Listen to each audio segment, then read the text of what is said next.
Welcome back to Dork Points, everybody, and tonight we are talking about all the games that are leaving in November, and by all of them, I mean 7. Only 7 games, starting with My Time at Porsche, and this is probably the best game on the list, or the most notable, because basically it just feels like they're kind of cutting the fat. Most of the other games are pretty weird, and I mean, they're just,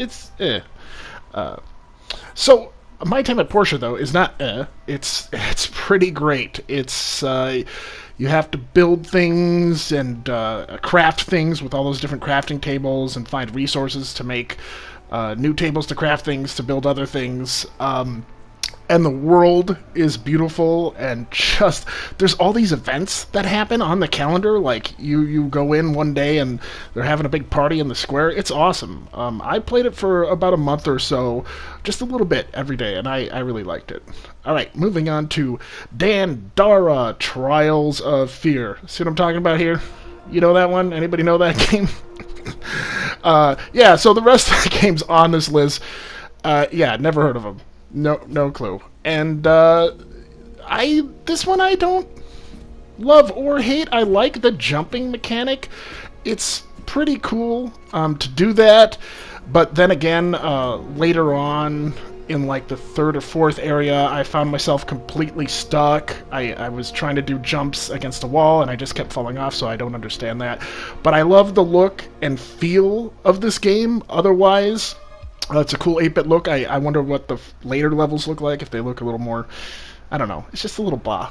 Alright, Gianna Sisters Twisted Dreams Direct Owls Cut. Yeah, that's the name of this one.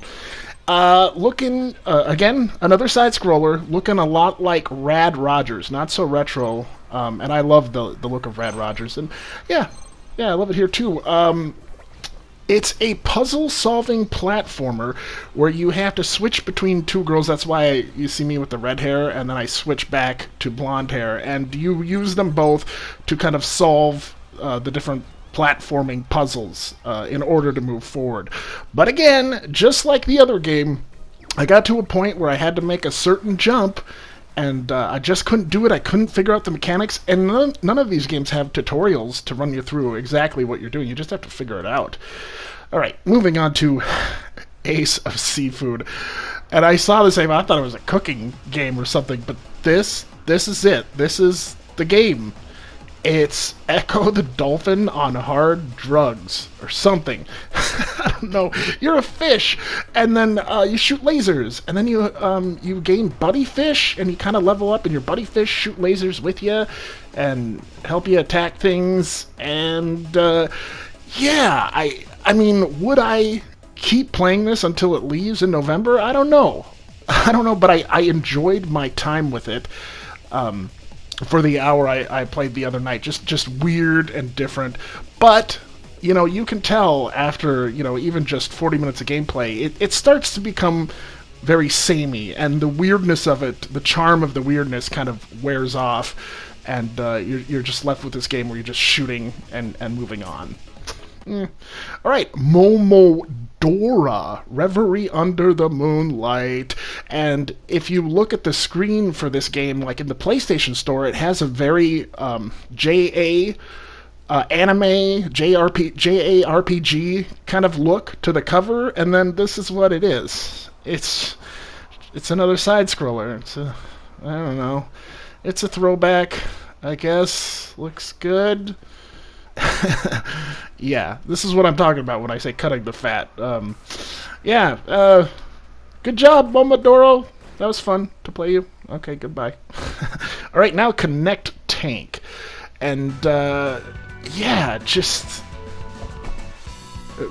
have you heard of Connect Tank? So it starts where you have to connect... what do they call them? Tracks onto the conveyor belt in order to get the conveyor belt working. And that's the first part of your game. And then the next part is loading these chemicals or these shapes into this tube in a certain order, and there's instructions. You know, see on the top screen there's the two vehicles fighting each other, and below that there's these pieces of paper. Those are the instructions for making the different bombs. And then, as you see up above, after you make a bomb and put it in there, it goes down the conveyor belt, launches out, and then slowly moves towards the enemy. And I mean slowly. It has a cool kind of world to it, where it's like an old school video game top-down world, and every time you move across the map, you'll run into like an enemy or something, and then you go into this section of the game. I don't know if there is anything else to this game, but I really took my time to figure it out, and then by the third, fourth fight I was in, I was just bored. Sorry. Alright, and the final game of the night, it's Wild Guns Reloaded, and I don't know if this is an old game, because I don't remember it, but it might be. It probably is. It has that look. I don't think it's a throwback. I think it's an actual old game, and it's an arcade shooter. When you used to have the guns, that would make this so much more easier if you had like a light gun to play with or something, but it's